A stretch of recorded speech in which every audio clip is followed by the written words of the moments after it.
I didn't realize my heart was breaking when it happened. Not in some dramatic moment. Not in a big argument. Not even in the goodbye. It happened quietly. It happened in the ordinary moments. In the empty side of the bed. In the silence after work. In the way my phone stopped lighting up.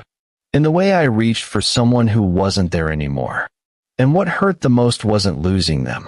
It was realizing how much of myself I had wrapped around them. My routines. My future. My sense of safety. My idea of who I was becoming. When they left, it felt like they took a version of me with them. Not just the relationship, the identity. The us that existed in my head. The future I kept replaying like a movie that never got filmed. That's the part people don't talk about. Heartbreak isn't just emotional pain. It's existential. It's losing a version of your life that felt real. It's grieving something that technically never happened, but felt real to you. I remember sitting alone one night, lights off, just staring at the wall, thinking, how do you grieve someone who's still alive? How do you let go of someone who still exists in the world? How do you move on when nothing feels finished? That's where Stoicism began for me. Not in strength. Not in discipline. Not in control. In surrender. In admitting that I couldn't fix it. That I couldn't change it. That I couldn't go back. That I couldn't make them understand. That I couldn't make them stay. Stoicism didn't mean I stopped feeling. It meant I stopped fighting reality. Because fighting reality is exhausting. It drains you. It keeps you stuck in imaginary conversations, fake scenarios, what if timelines, alternate endings that don't exist. I lived there for a long time, replaying messages, rewriting arguments, imagining different versions of myself that would have made them stay, thinking if I was calmer, smarter, quieter, stronger, better, maybe it would have worked.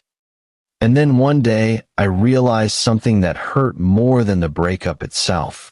Some people don't leave because you're lacking. They leave because they're not aligned. Because they're not ready. Because they're not capable. Because they're not meant to stay. Because their path doesn't match yours. And no amount of love fixes misalignment.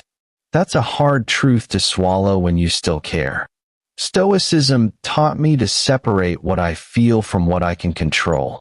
I couldn't control their feelings. I couldn't control their choices. I couldn't control their healing. I couldn't control their distance. I couldn't control their silence. But I could control what I did with the pain. And that's where healing actually started. Not in happiness. Not in moving on. Not in finding someone new. In learning how to sit with discomfort without self-destructing. In learning how to feel loneliness without turning it into self-abandonment. In learning how to be alone without becoming bitter. I stopped trying to escape the pain. Stopped numbing it. Stopped drowning it in noise, distractions, rebounds, attention, validation. I let it exist. Some days that meant waking up heavy. Some days it meant driving in silence. Some days it meant crying for no clear reason. Some days it meant being functional but empty. Some days it meant missing them without wanting them back. Stoicism isn't emotional coldness. It's emotional maturity. It's saying, this hurts, and I'm not running. This hurts, and I'm still living. This hurts, and I won't let it turn me into someone I don't respect. I realized heartbreak doesn't just break you. It reveals you.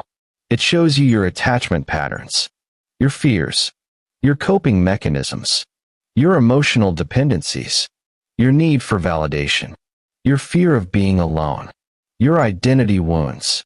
Heartbreak is a mirror, and Stoicism is learning to look into that mirror without flinching, without blaming, without numbing, without turning the pain into hatred. Without turning yourself into a victim. Just honesty. I had to face the parts of me that were afraid to be alone.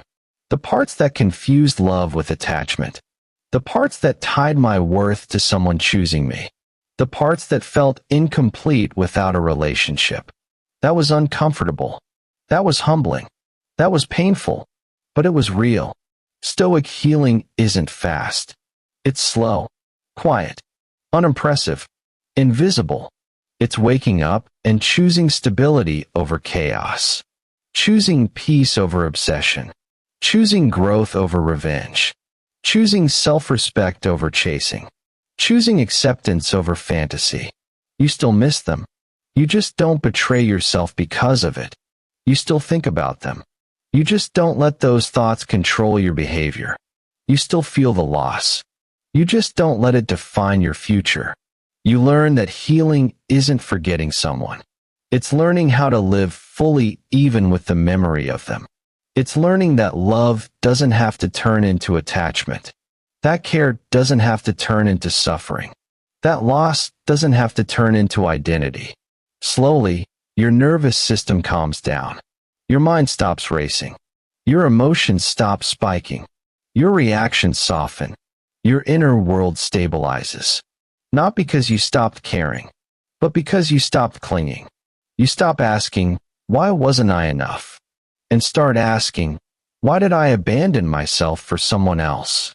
You stop romanticizing the past and start seeing it clearly. You stop waiting for closure and start creating your own. You stop hoping they'll come back and start building a life that doesn't need them to. Stoicism teaches you that peace isn't found in outcomes. It's found in acceptance. Acceptance that some chapters end without explanation. Acceptance that some people are temporary. Acceptance that love doesn't guarantee permanence. Acceptance that loss is part of being human. And that acceptance doesn't make you cold. It makes you free.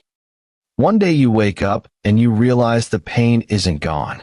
But it's not loud anymore. It doesn't control your day. It doesn't dictate your mood. It doesn't dominate your thoughts. It doesn't define your identity.